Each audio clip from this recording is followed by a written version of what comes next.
Hey everyone, welcome to my channel and welcome back to my subscribers. This is Bald Guy Money. I am Bald Guy, and in this video I am sharing two very bullish signs for silver. As always, this is not advice, and please take a moment right now to leave a like to let YouTube know you think more people should see this content. Now to get straight into it, because I promised you all I would make this video if there was enough interest in it. And I just want to say that from my point of view, the price of silver is way out of whack and represents a major speculative opportunity, starting with this reason.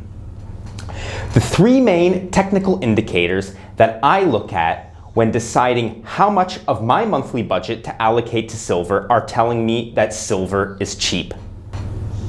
I suggest you screenshot this on your computer or your phone right now to keep this for the future as a point of reference. And we're starting with the RSI, or Relative Strength Index, which is the most popular technical indicator used to determine whether we are in a bull trend or bear trend. As you can see here, as it stands today, we are at an RSI level of 43.7, which is officially in the neutral zone. That said, the closer the RSI is to zero, the more oversold something is, which is an indicator of a bear market, which we know we are in right now. And once it drops below 30, the RSI level, that is usually a fantastic buy signal that indicates we are at or close to a market bottom, or I should say a bottom for silver in this circumstance. The second indicator I look at for silver is the stochastic oscillator. And this indicator has been around since the 1950s. And if you want the formula for calculating all of these, links are in the description, please check them out. But when this indicator goes below 20, which it currently is, that is also a fantastic buy signal and could also indicate a bottom. The third indicator, which has also been around for a while, since the 1980s, the decade I was born, is the CCI, or Commodity Channel Index. I really like this one for commodities because it says a lot about prices versus historic trends. And the oversold sign for this indicator is when it passes negative 100, which we are way beyond at this point. And might I add, we are at around the same level on gold too.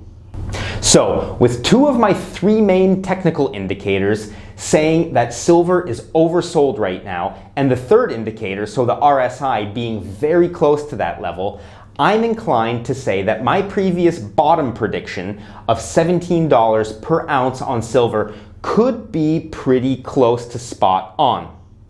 That said, it doesn't mean we won't go back down to 17 from here. We very likely will go back to 17 from here.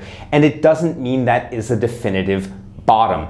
But it is an obvious sign that silver is relatively cheap, which means that there is clearly an upside on the price versus where we are today.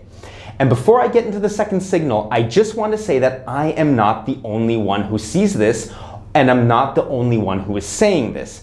Take a look at this, because according to this article from Seeking Alpha, and the link is in the description, the silver market is heavily shorted right now, which will likely result in a short squeeze once large speculators start to cover their shorts, or in simple terms, buy silver or go long on silver.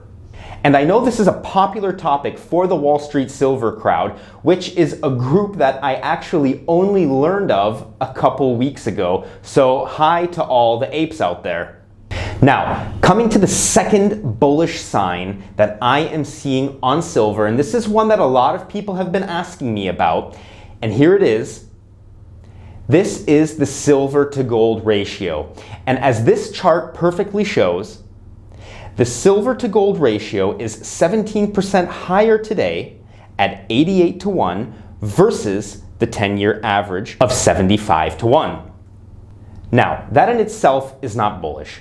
And I personally think that we take this ratio out of context sometimes, especially when we try to link it to some arbitrary historical levels that had more to do with government enforcement of a gold to silver ratio or silver to gold ratio than an actual free market ratio. But I actually connect this data to something else that a lot of people either don't look at or are not aware of, and that is these 3 points. Point 1, for every 1 ounce of gold mined in modern times, approximately 9 ounces of silver are mined. Point 2, for every 1 ounce of gold in the ground, there are approximately 19 ounces of silver in the ground. Point 3 is, silver is not recycled at the same frequency level as gold. Now, with the industrial importance of silver constantly on the rise, all you have to do is put 2 and 2 together to see that the current ratio is not sustainable. And assuming that gold is either fairly priced or even underinvested, as I said in my last video, that means there could be mammoth upsides on silver in the future. Many of you know that my 2026 price target for silver is $60 per ounce.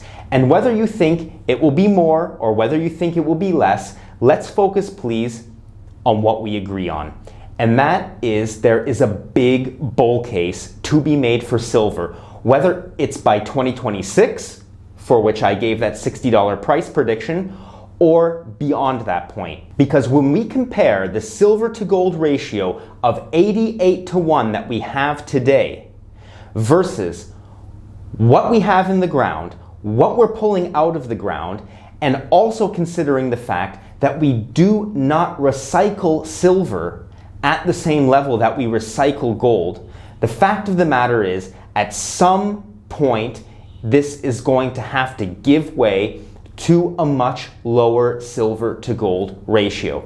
And as I said, if gold is fairly priced today or still has upside from here, you can easily put 2 and 2 together, as I said, to clearly see there is a huge upside on silver. So with that said, please give me your price targets for silver by 2026 in the comments. I will collect those and show a scale of where this community thinks the price of silver is going. With that said, I wish you all a great weekend ahead. Have fun, be happy, and be well. Take care.